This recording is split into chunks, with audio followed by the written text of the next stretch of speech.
Alice, boa noite. Muita paz.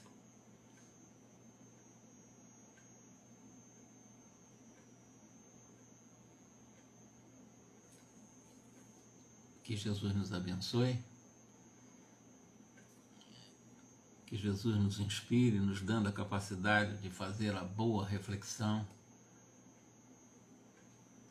de missionários da luz.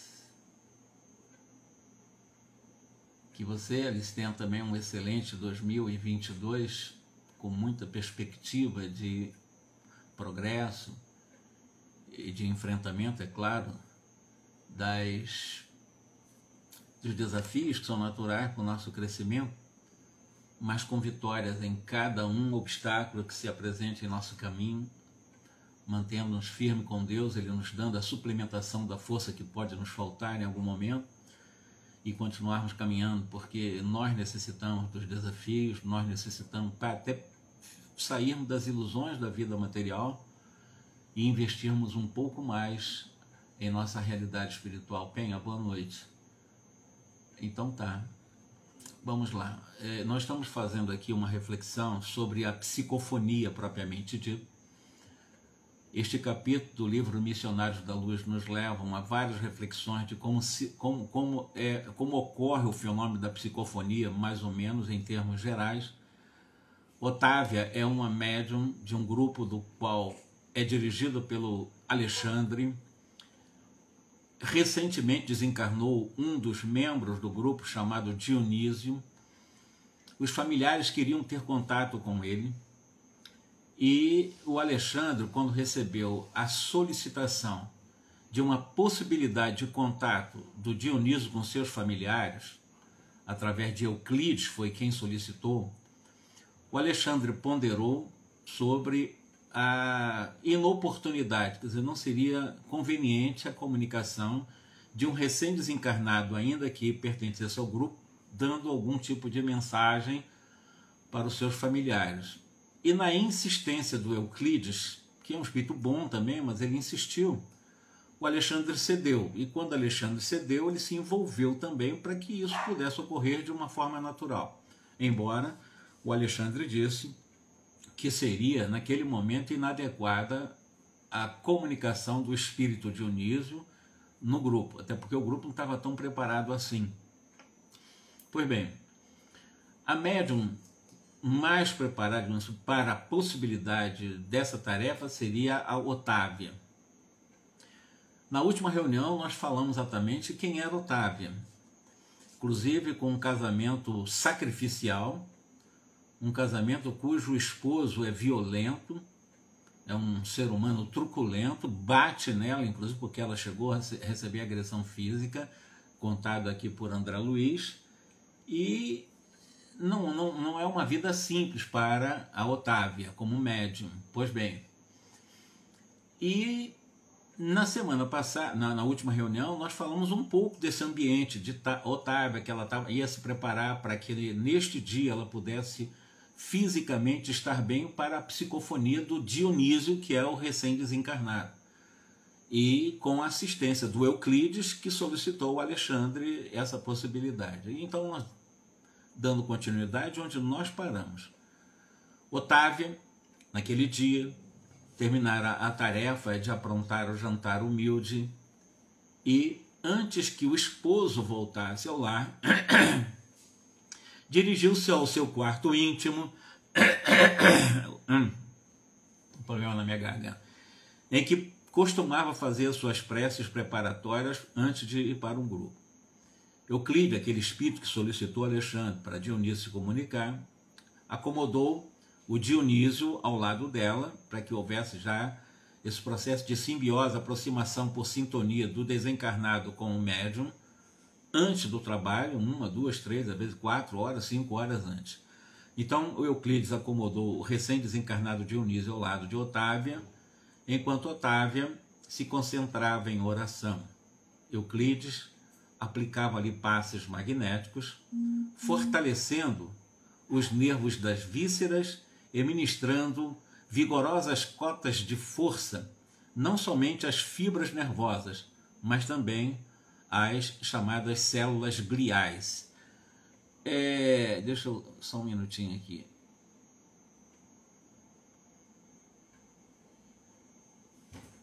E para eu poder deixar sem esses barulhos, para não incomodar a nossa live. Desculpa.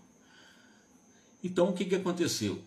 A Otávia recebeu toda uma assistência magnética do espírito Euclide, que é o solicitante para essa comunicação do espírito Dionísio, e está dando algumas explicações técnicas, né, que o Dionísio, ou melhor, o Euclide aplicou, deu um passe no sistema nervoso, nas vísceras dela, porque ela estava na hora da jantar, ela jantou bem cedo, às 4 horas, né? E colocou essas cotas de forças necessárias para que ela pudesse, na psicofonia, estar bem, estar realmente preparada para a psicofonia. Lazarino, boa noite. Vigorosas cotas. Então, em função disso, eu vou só explicar para você o seguinte: as células gliais que ele cita, eu fui buscar o que são células gliais, do qual recebeu essa cota de força maior. Ela fornece nutriente e proteção para ajudar na sustentação de todo o tecido nervoso, inclusive na modulação dos impulsos elétricos, porque mediunidade é eletricidade pura, né? Por isso essa cota superior, essa cota suplementar de energia que o Euclides deu para a médium de psicofonia Otávia.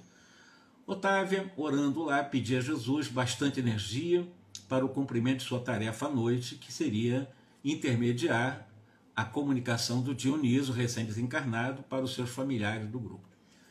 Meditou na promessa que os amigos espirituais haviam levado a efeito na véspera, relativamente a essa psicofonia, né, do Dionísio, procurava dispor-se ao concurso mediúnico eficiente. Então Otávia estava tentando isolar a mente das chamadas contrariedades de natureza material. Lembre-se que ela era uma esposa que sofria barbaramente nas mãos do seu marido.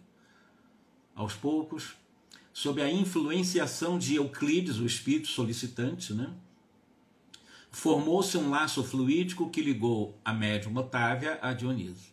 Isso na casa dela, nesse momento, nessa aproximação, para já começar a simbiose, ou seja, a sintonia de energias e de pensamentos. Euclides recomendou a Dionísio falasse a Otávia com todas as suas energias mentais, organizando um ambiente favorável para o serviço da noite. Então, o Euclides pediu para o recém-desencarnado Dionísio: olha, você entra em contato telepático, né, com a Otávia, usa a sua força mental para entrar na faixa mental da médium Otávia, essa senhora, né, que sofre muito com o marido e que é médium do grupo lá. E é a mais preparada nesse momento. E aí, o Dionísio falou das necessidades espirituais, comentando a esperança de fazer-se sentir junto da família terrena e dos antigos colegas de aprendizado espiritualista. Então, disse para ele o seguinte: Dionísio, coloque na mente da Otávia essas necessidades, ou seja, que você realmente se faça tentar sentir-se presente entre os médios do grupo, entre os seus familiares, seus antigos colegas de aprendizado espírita, né? Tente falar alguma coisa que recorde essa aproximação de você com o grupo, através da Otávia. A médium lhe registrava a presença, Otávia registrava a linguagem em forma de figuração e lembrança, aparentemente imaginárias na esfera do pensamento. Aí o André observou a extensão da fronteira vibratória que separa os espíritos dos encarnados, porquanto, em se achando ali, em frente a uma organização mediúnica adestrada, que era Otávia, precisava iniciar o trabalho de comunicação como quem estivesse muitíssimo distante, vencendo devagarinho os círculos espessos da resistência. Aí o André Luiz teve uma noção exata da distância que separa a realidade das vibrações, das fronteiras vibratórias dos espíritos com os encarnados. E pessoas acham que é fácil um processo de psicofonia, que é simples um trabalho de psicografia. Não é uma coisa tão simples assim. Há muitas, na maioria dos casos, a gente percebe muito animismo, muita ficção, muita imaginação, mas necessariamente o intercâmbio mediúnico, na sua complexidade, portanto, não é tão simples assim. E o André Luiz está dizendo isso. Longo tempo durou o singular diálogo entre o Dionísio recém-desencarnado, entre Otávia, que conhecia ele, porque ele era do grupo mediúnico que o Alexandre coordena. Então eles ficaram mentalmente conversando. Em algum momento, a Otávia achava que o que ela estava pensando era da imaginação dela. Outra dificuldade. Ela não estava realmente achando que era exatamente o Dionísio que estava comunicando com ela. Ela achava que era a imaginação dela, porque conhecia ele, conhecia a família, etc. Tinha esse detalhe. Então, a partir daí, em todas as minúcias, Dona Otávia parecia mais ambientada com o assunto, aderindo com clareza ao que Dionísio pretendia fazer. Ou seja, em um momento ela pensou que era a imaginação dela, e em outro momento ela começou a ter certeza de que Dionísio estava próximo dela. Aí ela começou a tentar ampliar a capacidade de captação daquilo que o Dionísio iria falar no trabalho. Esse é o detalhe importante do exercício da mediunidade, muitas horas antes do trabalho mediúnico, propriamente dito. Tudo ia bem, e o André Luiz diz assim: não me cansava de admirar aquele inesperado serviço de preparação mediúnica quando aconteceu alguma coisa muito grave. O dono da casa, o marido dela, o truculento marido dela, o violento, agressivo marido dela, chegava de volta, quebrando de modo violento a tranquilidade das vibrações em que nos mergulhávamos, porque ali estava tudo tranquilo, ela recolhida, fazendo as suas preces para o trabalho mediúnico, depois que ela jantou às 4 horas da tarde, mas tinha preparado a janta para o marido dela. Quando o marido dela chega, a perturbação começou, né, na casa dela. Então veja que a vida de médium não é uma coisa tão simples assim, e é uma médium séria, muito séria, Otávia, né? Ela vai ao extremo da renunciação, mantida-se casada com uma pessoa dessa. Vociferando, quer dizer, gritando, logo à entrada, obrigou a Otávia a levantar-se de súbito. O infortunado senhor semelhava-se a um brutamonte nas suas características de tirano doméstico. Algumas entidades galhofeiras e perversas constituíam-lhe o cortejo, ou seja, acompanhando esse marido de Otávia. Dona Otávia serviu o jantar, fazendo prodígios no campo da paciência evangélica.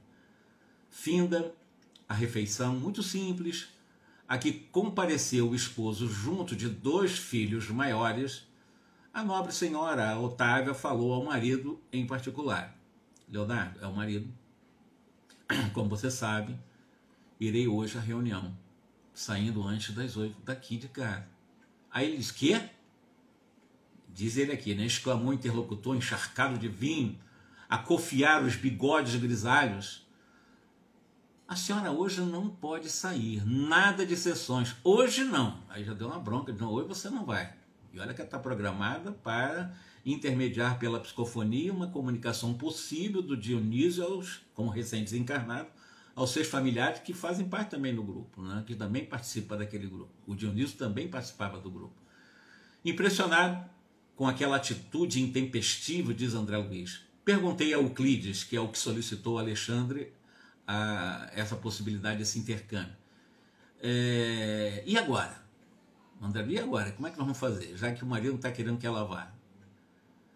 Aí o Euclides, esse espírito, repito, que solicitou a Alexandre, já prevendo a ocorrência, né, disse o seguinte, com uma tranquilidade: olha, eu pedi a uma das nossas irmãs espirituais, né, que trouxesse aqui uma tia desse desordeiro, que é o Leonardo, né, que intercederá a favor de nossos desejos. Então, Leonardo, você não vai tal, mas os espíritos já tinham preparado na cabeça de uma parente desse Leonardo, que mora lá próximo e que faz parte do grupo também, né, e que esses espíritos levariam essa tia de Leonardo, que é o marido de Otávia, né, até a casa dela, já que o Leonardo proibiu Otávia de ir o grupo naquele dia.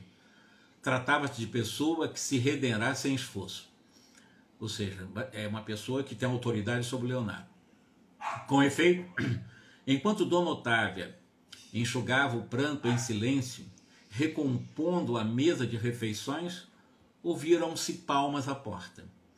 Leonardo, o seu marido, né, foi atender e em breves minutos uma entidade desencarnada muito simpática penetrava o interior acompanhando uma velha senhora de semblante acolhedor e risonho. A cooperadora de Euclides veio até nós, cumprimentando-nos sorridente, profundamente surpreendido, em face de tantos trabalhos para a organização de um pequeno serviço consolador. O André Luiz, fiz-me atento à conversação que se desdobrou entre os encarnados. Aí o André Luiz resiste a essa conversação. Ainda bem que a luta do dia terminou, disse a respeitável matrona, aquela que foi chamada pelos espíritos para intervir lá junto ao Leonardo. Dirigindo-se a médium, a Otávia, né? Depois das primeiras saudações, vim até aqui para irmos juntas, Otávia, nós vamos juntos. Lembro que essa senhora é tia desse marido dela, né? Otávia procurou esconder a sua mágoa, sorrindo com esforço e respondeu: ora, minha boa Georgina, hoje eu não posso. Leonardo está indisposto e pretende recolher-se mais cedo. Já sei, observou a visitante Georgina, né? Com carinho nas palavras e também com severidade nas atitudes, fixando o chefe da casa, o Leonardo. Você, Otávia, tem compromissos e não pode faltar, disse a Georgina para Otávia diante do seu sobrinho, que é o Leonardo, que é o marido da Otávia. Em seguida levantou-se, tocou os ombros do sobrinho, que é o Leonardo, que é o marido da Otávia, né? Que se derramara no divã e falou-lhe com franqueza: meu filho, que você se regale em prazeres, que adie a sua realização espiritual, por imprevidência e má vontade, eu não posso impedir. Mas advirto, quanto aos deveres da sua mulher em nosso núcleo de iluminação, pedindo-lhe não se interponha entre ela e os desígnios superiores. Otávia, diz ainda a tia para o Leonardo, é uma esposa exemplar, tem tolerado as suas impertinências a vida inteira e já entregou ao seu espírito de pai 2 filhos maiores, rigorosamente educados na inteligência e no coração. Não lhe impeça agora o serviço divino. Poderia insurgir-me contra você, induzindo-o a resistir, mas prefiro avisá-lo de que a sua atuação contra o bem não ficará impune. Observei, André Luiz vai dizendo, que as palavras da veneranda senhora eram emitidas conjuntamente com grandes jatos de energia magnética, que envolviam Leonardo, obrigando a um melhor raciocínio. Ele meditou, o Leonardo, aquele truculento maridão, por alguns momentos e respondeu vencido: Otávia poderá ir sim, quando quiser, desde que seja em sua companhia. Aí já melhorou a situação. A matrona, a Georgina, agradeceu, estimulando-a no estudo das questões da espiritualidade, e quando se dispunham as 2 senhoras a tomar o caminho do grupo de estudo, chegou Alexandre de volta, a fim de acompanhar-nos por sua vez. Reconheci, diz André Luiz, que o instrutor notou de relance o estado de abatimento da Otávia, percebendo as dificuldades que se opunham à prometida comunicação de Dionísio. Mas longe de se referir às advertências da véspera, porque ele poderia ter dito agora, eu não disse que não, o grupo não estava preparado para essa comunicação do Dionísio para os seus familiares, mas em vez dele tocar nesse assunto de novo para o Euclides, que insistiu, ele, da forma fraterna, né, agora era quem se mostrava mais otimista. Ele comprou a briga, né, ele comprou realmente o projeto, estimulando ao que notei o entusiasmo de Euclides a serviço do bem. Quer dizer, não humilhou Euclides, não. Vamos lá, já que nós estamos aqui, vamos tocar. Atingimos um vasto salão daquela oficina de espiritualidade, quando faltava precisamente 1/4 para as 20 horas. Como sempre, os trabalhadores de nosso plano eram numerosíssimos nos múltiplos trabalhos de assistência, preparação e vigilância do grupo. Enquanto alguns amigos ansiosos e a família do comunicante, constituída de esposa e filhos, aguardavam a palavra de Dionísio, muito grande era o nosso esforço para melhorar a posição receptiva de Otávia. Então foi um trabalho específico, os familiares foram comunicados, os familiares do Dionísio estavam presentes nessa reunião mediúnica para receberem algum aviso, alguma informação, alguma notícia do Dionísio, porque ele estava recentemente desencarnado, não estava preparado, estava em tratamento. Um trabalho enorme que está dando para a espiritualidade, para Alexandre, para Euclides, para André Luiz e outros. Mas estava todo mundo ali preparado. O cenário está pronto. Os familiares, né, a esposa, os filhos, os amigos, os médicos. Otávia estava ali também, depois de passar todas essas dificuldades, vicissitudes com seu marido, né? Alexandre, como de outras vezes, esmerava-se em ministrar o exemplo da cooperação sadia. Alexandre determinou que alguns colaboradores dos nossos espíritos, né, auxiliassem o sistema endocrínico de maneira geral e proporcionassem ao fígado melhores recursos para a normalização imediata de suas funções, estabelecendo determinado equilíbrio para o estômago e o intestino. Por quê? Porque se Otávia, por isso que ela jantou, vamos dizer assim, às 4 horas da tarde, né, para que ali já tivesse tudo bem metabolizado, etc. E ainda todo esse trabalho para que não houvesse realmente nenhum tipo de disfunção, ou intestinal, gastrointestinal, alguma dor de barriga, uma cólica, alguma coisa assim, num processo de psicofonia. Então até esse trabalho é feito para que não haja esse tipo de indisposição gastrointestinal no médium. E eles trabalham também, estômago, intestino, para evitar esse desconforto do médium. A espiritualidade atenta a isso daí. E no caso de Otávio, em virtude das necessidades do movimento, ou daquele momento, para que o aparelho mediúnico funcionasse com a possível harmonia. Às 20 horas, reunida a pequena assembleia dos irmãos encarnados, foi iniciado o serviço com a prece comovedora do companheiro que dirigia a casa, valendo-se do concurso magnético que lhe fora oferecido. A médium sentia-se francamente mais forte. Otávia, naquele momento, estava fortalecida. Mais uma vez, contemplava admirado o fenômeno luminoso da epífise e acompanhava o valioso trabalho de Alexandre na técnica de preparação mediúnica. Veja a importância dessa glândula, que é a glândula pineal, que é a glândula que está situada bem no centro do nosso cérebro, que para André Luiz ele explica sendo a glândula da vida mental, é a glândula que produz hormônios psíquicos, né? É uma glândula extremamente importante para o intercâmbio com o além, e o além com o mundo espiritual. Então é a mais importante glândula do nosso corpo fisiológico para esse contato com o mundo espiritual. Essa glândula epífise, ela funciona de forma em potencial máximo para a mediunidade. Então foi feito um trabalho e ele admirou essa luminosidade da epífise de Otávia, né? Reparando que ali Alexandre se detinha mais cuidadosamente na tarefa de auxílio a todas as células do córtex cerebral. Então está tudo centrado na cabeça do médium psicofônico, a partir da epífise. A epífise, como eu disse, ela é captadora, ela tem essa capacidade de produzir energias mentais, capacidade mental, ela produz produtos que nós chamamos assim, né, psíquicos, é profundamente ligado à mediunidade, e a partir daí todo o tecido que envolve o nosso chamada massa encefálica, que é exatamente o córtex do cérebro. E esse córtex, o André Luiz chega a explicar em outras obras, ele é constituído, ele é composto, são células nervosas, é claro, mas como se fossem essas células nervosas, milhares e milhares e milhares de antenas transceptoras, antenas que captam e emitem energia. Então, o córtex cerebral do ser humano é exatamente com essas milhares de antenas que recebem e emitem energias, né? Essas células. Aos elementos do centro da linguagem, as peças e os músculos do centro da fala. Então, outra coisa importante é que foi trabalhado também as energias a partir do córtex cerebral, ligado diretamente ao centro da fala, porque é uma psicofonia.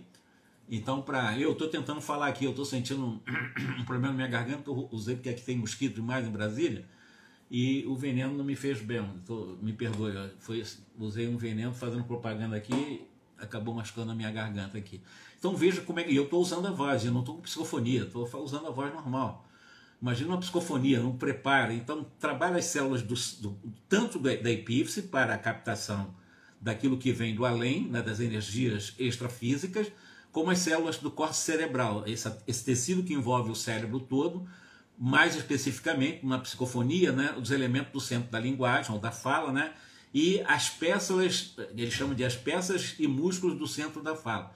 Porque nós temos um conjunto muscular muito grande no pescoço, né? Aliás, se não tivesse um músculo no pescoço, a cabeça não ficaria em pé, né? A cabeça não ficaria firme. Nós temos um conjunto um conjunto complexo de músculos no pescoço.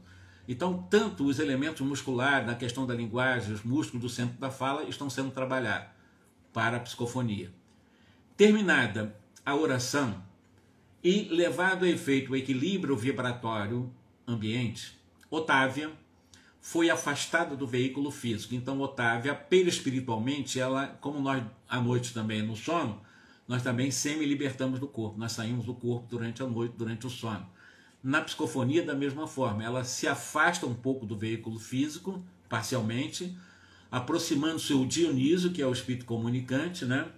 Que também parcialmente começou a utilizar-se das possibilidades dela, da Otávia, possibilidades fisiológicas dela também, além da mental, claro. Otávia mantinha-se a reduzida distância, mas com poderes para retomar o corpo a qualquer momento num impulso próprio, guardando relativa consciência do que estava ocorrendo.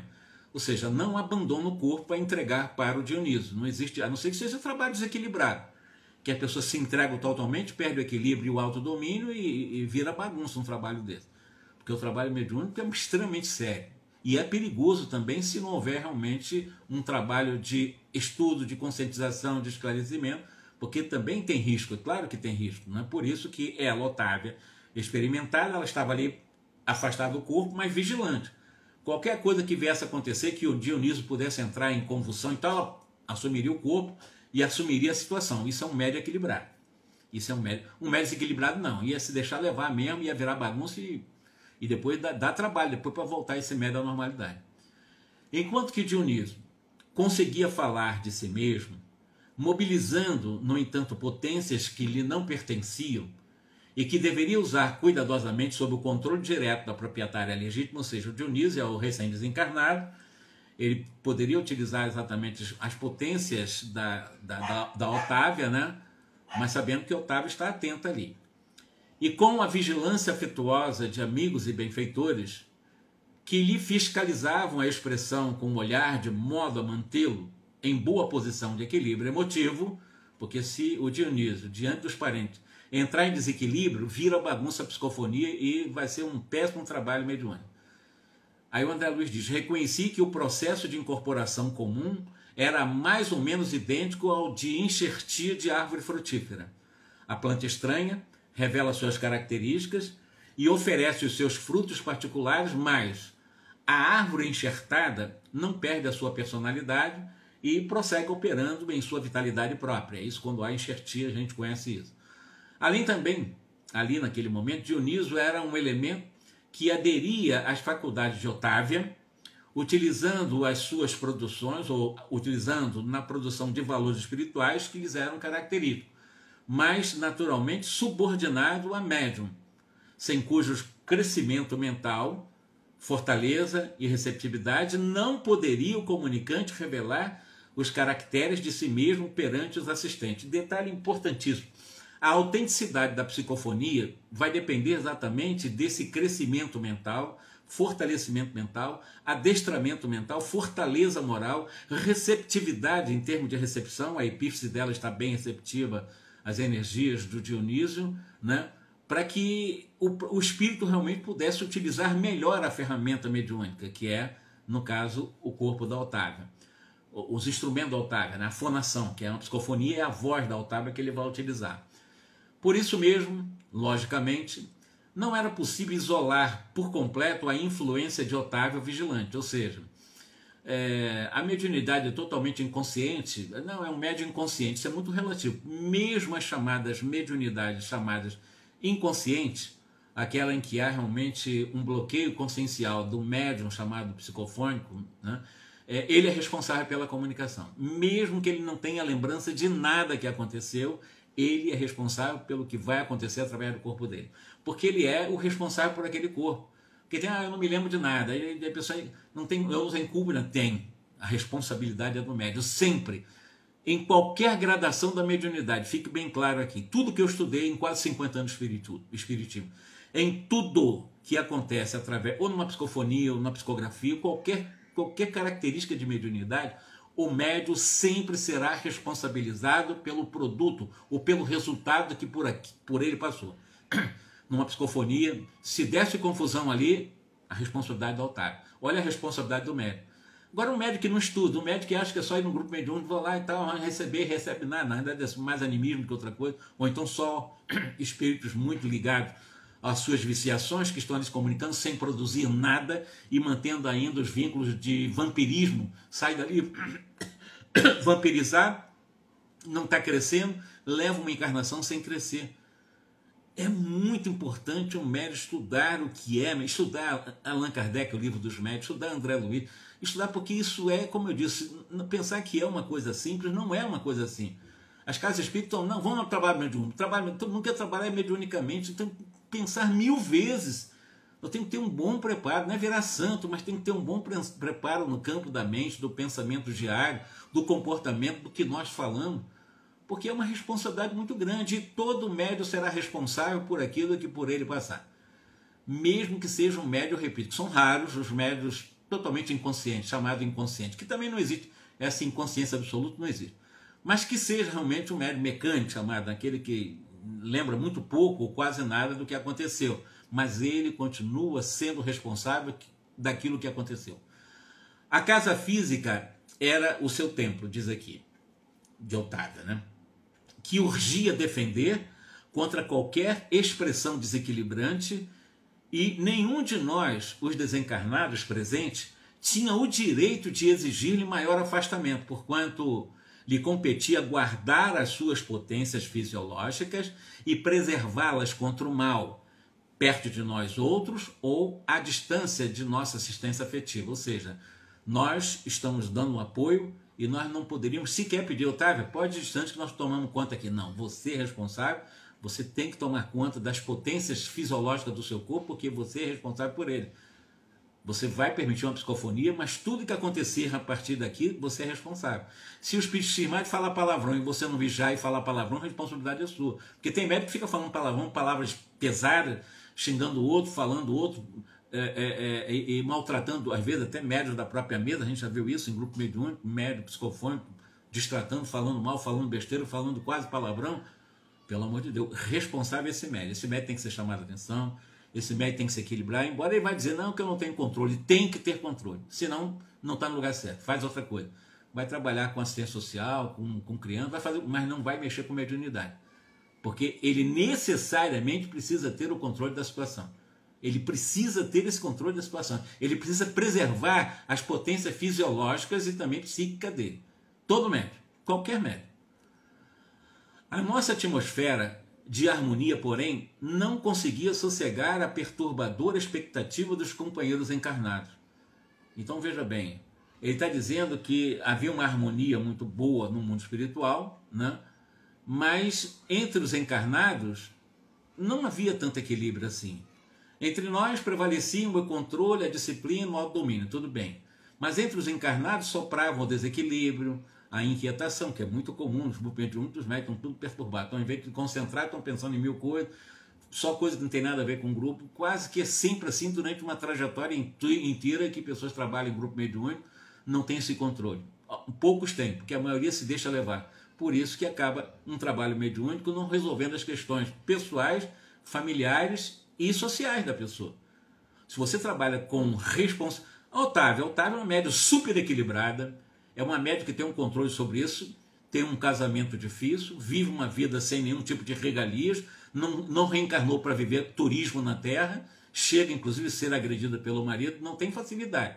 Agora, trabalhar mediúnicamente, não, minha vida vai ser tranquila, eu posso fazer minhas viagens aí para tudo quanto, porque eu sou um médium verdadeiramente disciplinado, eu sou um médium maravilhoso e tal, e começa a criar essas fantasias como se estivesse em turismo na Terra. Não é assim, não. Ninguém reencarna para fazer turismo na Terra. Nós somos convidados, ninguém é obrigado, nós somos convidados a ter como meta a prática do bem, a começar em nós, a começar pelo alto amor, pela autodisciplina, pelo auto respeito, pela autovalorização. O trabalho precisa ser comigo. A partir do autoconhecimento e potencializando a minha luz, aí fica mais fácil eu fazer o meu trabalho na Terra e também não se faz no estalar de dedo. São etapas de muitas e muitas encarnações, essa autoconquista luminosa, né? De você ampliar a própria luz que já somos.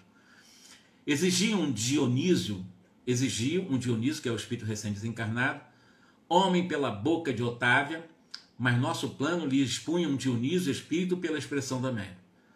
A família humana aguardava o pai emocionado e ainda submetido às paixões menos construtivas. Mas auxiliávamos o irmão para que a sua alma se mantivesse calma, enobrecida e em benefício dos próprios familiares terrestres, lembrando que esse trabalho está sendo inadequado para Alexandre, embora Alexandre está tentando ajudar. Alexandre disse que não seria adequado esse momento a Dionísio comunicar. Foram buscar Dionísio em tratamento lá, ainda em processo de tratamento, ainda um pouco perturbado, e que poderia ser que não desse tão certo essa comunicação. E vamos ver o que aconteceu nessa psicofonia que o Alexandre já previa. Daí inadequidade, que não seria adequado exatamente esse momento de Dionísio comunicar para os seus familiares. Mas vamos ver o que aconteceu. Falava o comunicante sobre forte emotividade, mas Alexandre e Euclides, que foi o que insistiu, né, ocupando-se respectivamente dele e da intermediária, fiscalizavam-lhe as atitudes e palavras, para que se manifestasse tão somente nos assuntos necessários à edificação de todos, sem particularismos, responsabilizando-o por todas as imagens mentais nocivas que a sua palavra criasse no cérebro e no coração dos ouvintes. É claro que, vejam bem, se o Dionísio ele tenta expressar uma palavra, né, uma palavra violenta, uma palavra realmente que traz coisa negativa para alguém, a médium também é responsável por essa palavra solta. A médium também é responsável. A médium precisa filtrar. Ela necessariamente precisa filtrar. Se o Dionísio quisesse falar uma palavra que realmente nós sabemos que pode mexer no coração dos familiares de alguém, e a Otávia falar, ela será responsável por isso. Embora vejam, Alexandre e o próprio Euclides estão trabalhando na mente do Dionísio para que ele não fale essas coisas, porque ele também é responsável. Mas estão evitando, mudando o sentimento dele, porque ele estava despreparado para esse momento. Ele não estava tão preparado para esse momento, né? E ele poderia usar palavras que criaria tanto no cérebro e no coração dos ouvintes algumas marcas pesadas. Em vista disso, Dionísio portou-se com admirável dignidade. No caso aqui, o espírito recém-desencarnado ele foi receptivo, né? Fazendo, porém, verdadeiros prodígios de disciplina interior para calar certas situações familiares e conter as lágrimas estancadas no coração. Porque ele estava diante da esposa, estava diante, né, da viúva, né, e dos filhos também. Quer dizer, não sentir emotividade desencarnada numa situação dessa é quase que impossível para seres humanos como nós. Mas ele estava se controlando ali. Depois de falar quase 40 minutos, dirigindo-se à família e aos colegas de luta humana, Dionísio despediu-se, repetindo tocante oração de agradecimento que Alexandre lhe ditou comovido. Então foi boa a psicofonia, pelo que está 40 minutos, né? Ele conseguiu fazer a oração com a ajuda de Alexandre, excelente. Então houve a comunicação. Como é que isso foi recebido entre os encarnados? Toda essa dificuldade, todo esse complexo, esse jogo de atividade de vários espíritos para poder acontecer, 40 minutos de uma psicofonia, né? De um recém-desencarnado que fazia parte do grupo. Nosso concurso decorreu com absoluta harmonia. O manifestante ofereceu os possíveis elementos de identificação pessoal, quer dizer, eu vou me identificar, a Otávia está falando, então ele vai dar algumas dicas que ele mesmo está ali, que não é um animismo, que não é uma fantasia, que não é uma coisa da imaginação da Otávia. Então o que ele está dizendo? O manifestante ofereceu os possíveis elementos de identificação pessoal, mas a pequena congregação de encarnados não recebeu a dádiva como seria de desejar. Interrompida a concentração mental com o encerramento, iniciaram-se as apreciações, verificando-se que 4/5 dos assistentes, quase todo mundo, 70%, né? 75%, né? Não aceitavam a veracidade da manifestação. Ela foi autêntica, houve a comunicação, mas os encarnados desse grupo não aceitaram aquela comunicação de 40 minutos como se fosse o Dionísio recém-desencarnado e que pertencia ao grupo também. Somente a esposa de Dionísio e alguns raros amigos sentiram-lhe efetivamente a palavra viva e vibrante. Os próprios filhos internaram-se na região da dúvida e da negativa. Interpelado por um dos companheiros, expressou-se o mais velho dos filhos. Impossível, não pode ser meu pai. Se fosse meu pai, ele teria naturalmente comentado a nossa difícil situação em família. O outro filho, do Dionísio, ajudou levianamente: não acredito em semelhante manifestação, não. Se fosse o papai, diz ainda o outro filho de Dionísio, teria respondido às minhas interrogações íntimas mentais. Será que no outro mundo os pais não mais se recordam do carinho devido aos filhos? Aí é o segundo filho de Dionísio que não aceitou a comunicação.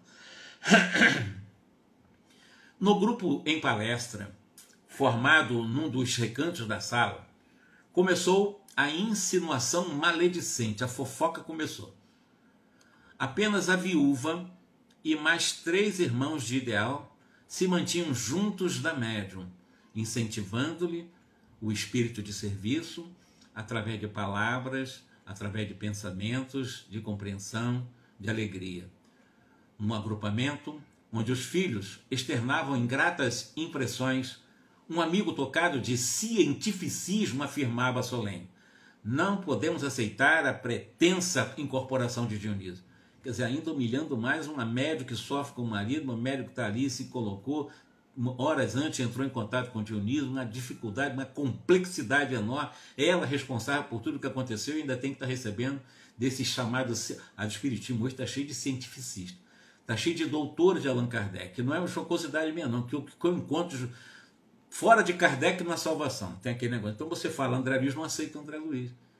Eu estou fazendo uma digressãozinha, quando fala que eu estou falando aqui, esses cientificistas, né, que acham que são verdadeiramente conhecendo o Espiritismo, eles negam tudo. Né? Eles acham que conhecem mais do que conhecem, na realidade. Eles só acham, né? Eles só acham. São pretensão, né? Na realidade, muitos deles vai com muito respeito. Espírito de fachada, né? São espíritos só para perturbar mesmo. Só para criar cisões, brigas contra instituições, contra pessoas que falam André Luiz, falam Emmanuel. Então as pessoas começam a atacar Emmanuel, começam a atacar André Luiz, começam a atacar Ivone do Amaral Pereira, começam a atacar Bezerra de Menezes. Para eles, nós somos doutores de Allan Kardec. Eu também sou. Eu estudo Kardec há 50 anos. E com Allan Kardec eu consigo compreender André Luiz. Por que esses cientificistas não conseguem compreender? Dizendo que André Luiz é um romancista, né? André Luiz é romântico. André Luiz é abarrotado de adjetivo. Ele usa muitas adjetivações, mas André Luiz é uma narrativa dele. Ele narra aquilo que ele ouviu dentro da sua capacidade de narrador. Ele é um jornalista, ele está trazendo para nós. Não é André Luiz, não, ele está narrando o que ele está ouvindo, daquilo que ele pode compreender, e com uma capacidade de renúncia absoluta, ele traz essas preciosidades que esses cientificistas ficam negando. Fiz uma digressão, mas eu fiz aqui realmente essa minha advertência para aqueles que acompanham nossas lives também, que esses cientificistas realmente estão longe, infinitamente longe de compreender o Espiritismo. Estão muito longe. Estão atacando um Chico Xavier, estão jogando no lixo as obras de Chico Xavier, é isso que eles estão fazendo. Como se eles tivessem moral para isso. Não tem. São meus irmãos, mas não tem, e estão longe, e terão muita encarnação para ter essa moral toda. Me perdoe, porque André Luiz precisa ser respeitado. Não é fanatismo, não. É ciência. Existem revelações de André Luiz que são estudadas na física até hoje, como a ideia, por exemplo, da luz, da energia materializada, da luz materializada, que ele chamou de luz coagulada. Os físicos usam esse termo hoje. A epífise, talvez, muito antes dos físicos, André Luiz já trazia a teoria da epífise, muito além da medicina na época, na década de 40. E a gente vai dizer que André Luiz é romancista? Bom, desculpe aqui, me perdoe, mas eu preciso de vez em quando dar essa jogada, porque vocês vão encontrar aqueles que criticam André Luiz o tempo todo. Vamos voltar aqui ao que interessa, né? Otávia conhece todos os pormenores de sua vida passada, permanece quase que diariamente em contato com a família.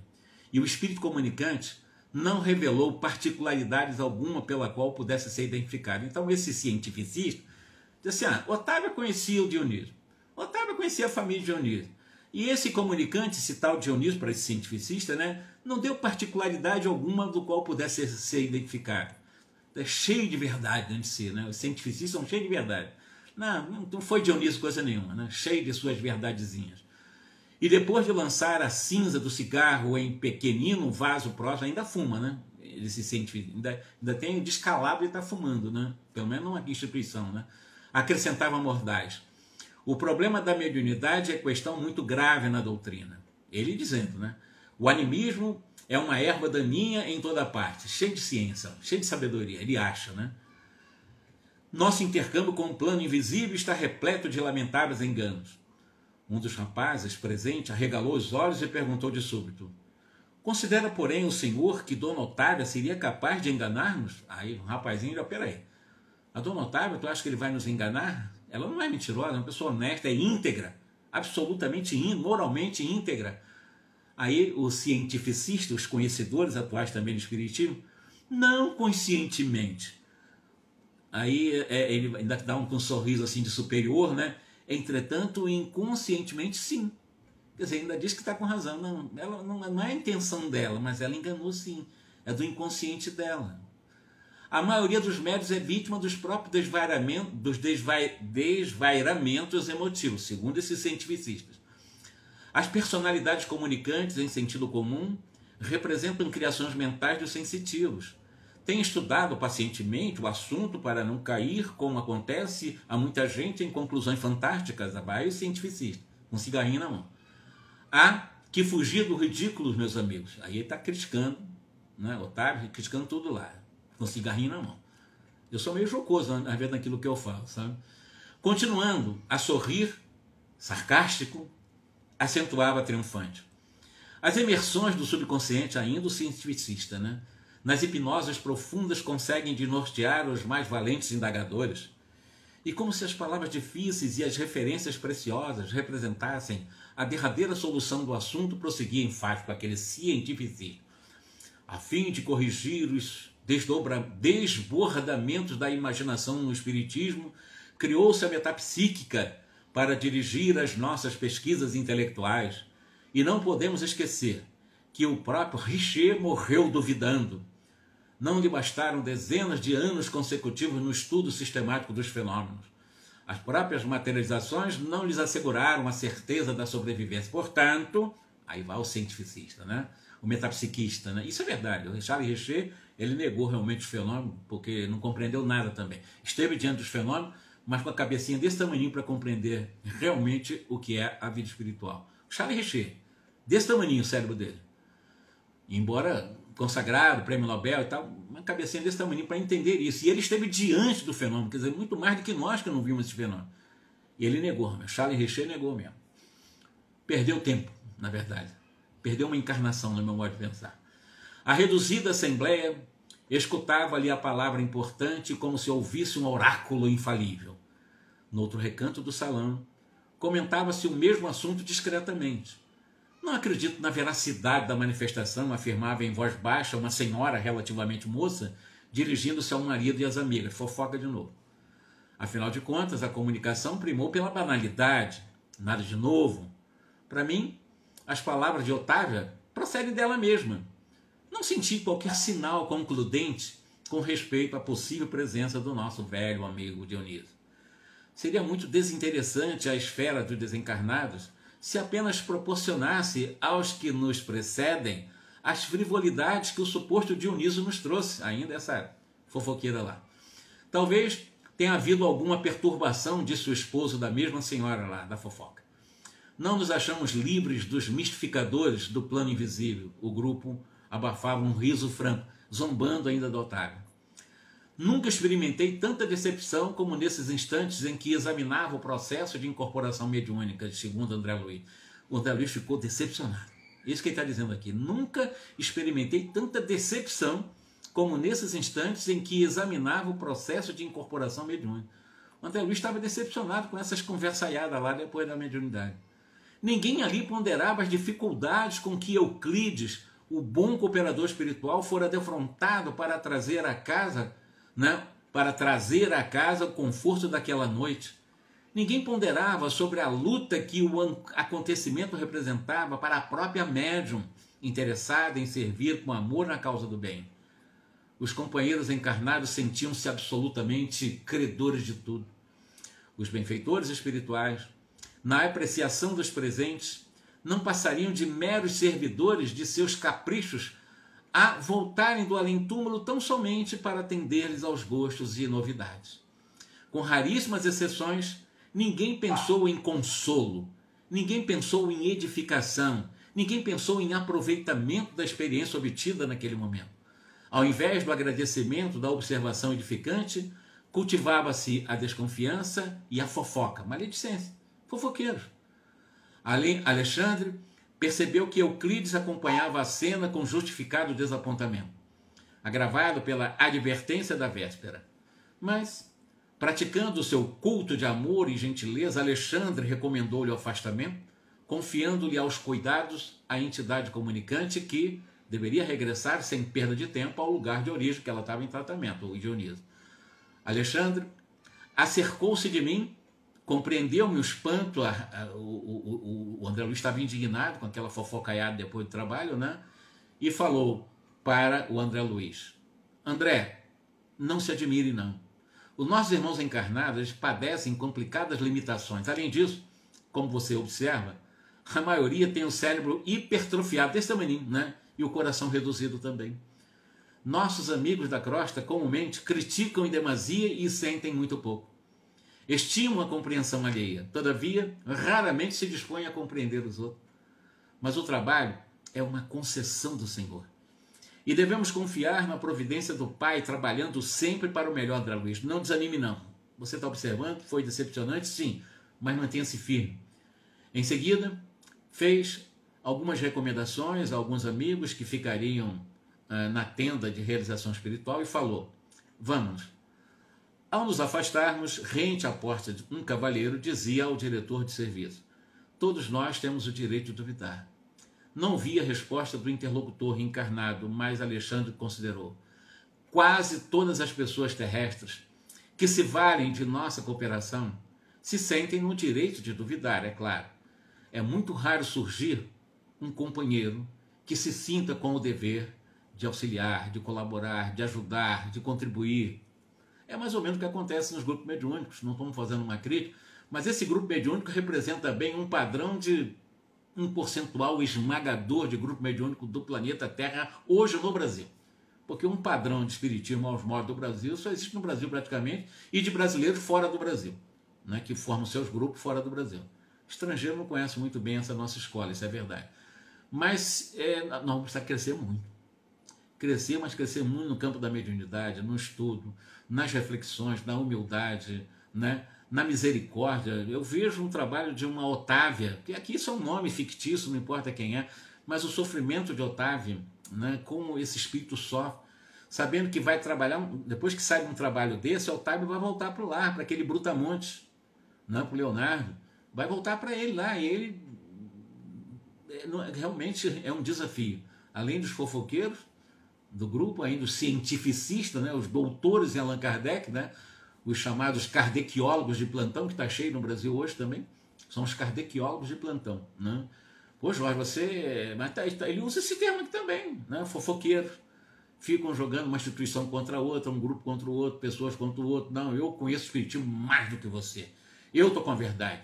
Kardec tem que ter um pouco de cuidado, um pouco de misericórdia, um pouco de compaixão no coração, começar a trabalhar em nós as virtudes, para que nós possamos compreender o sacrifício da espiritualidade para poder consubstanciar em nossa mente a certeza de nossa imortalidade. Muito trabalho deles, é muito trabalho. É preciso nós reconhecermos o trabalho da espiritualidade com humildade, com mansidão, como espírito de aprendizes, como filho de Deus que somos, espírito imortais que somos. Hoje eu fui um pouco duro em alguns momentos, porque a gente vê muito hoje ainda, hoje espalhada pela internet, a gente vê de nós esses espíritas, né, que se consideram dono da verdade. Se você disser que ele está errado, ele fica com raiva de você, se afasta de você e tal. É assim. E são os donos da verdade, né? São meus irmãos, sei que são. Um dia vão entender isso. Mas é preciso ter um pouco mais de misericórdia.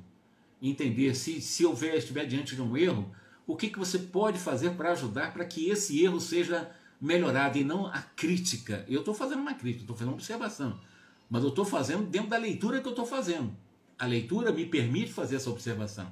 Está exatamente escrito mais ou menos que eu usei nas palavras desses kardeciólogos de plantão, desses cientificistas, desses metapsicólogos, né, que acham que conhecem o espiritismo, não conhecem nada. Voltando aqui, mente desse tamaninho, coração desse tamaninho. Palavra aqui do nosso irmão André Luiz. E fica aí a nossa mensagem, praticamente a última deste ano, né? Começamos bem forte, né? Que Jesus nos abençoe, que nos ampare, que possamos refletir tudo isso e que não sejamos nós esses kardeciólogos de carteirinha, né? Ó, eu conheço Kardec mais que você, vamos parar com isso. Conhecer Jesus, conhecermos primeiro. Para conhecer Jesus eu preciso me conhecer. Me conhecendo eu conheço Jesus porque eu já trago o Cristo em mim e eu já sou o Cristo em potência. Todos nós somos, porque nós já somos luz em potência. O importante é o autoconhecimento. Que Jesus nos abençoe. 2022 esplêndido para todo um de nós. E errando e acertando, aprendendo com erro e voltando a errar e voltando a acertar, nós vamos criando cada vez mais em nossa estrada a pavimentação para uma caminhada firme. Que Jesus nos abençoe. 2022 maravilhoso para todos vocês. Muitíssimo obrigado mesmo, tá? Gleides, Alice, Lazarine, né? Minha esposa também sempre me acompanha muito. A Maria Eleusa é a força, é o combustível, tem sido o meu grande combustível na minha caminhada. Eu não tenho dúvida disso nenhuma e não estou fazendo autopromoção, é um reconhecimento. Que Jesus nos abençoe. Muita paz.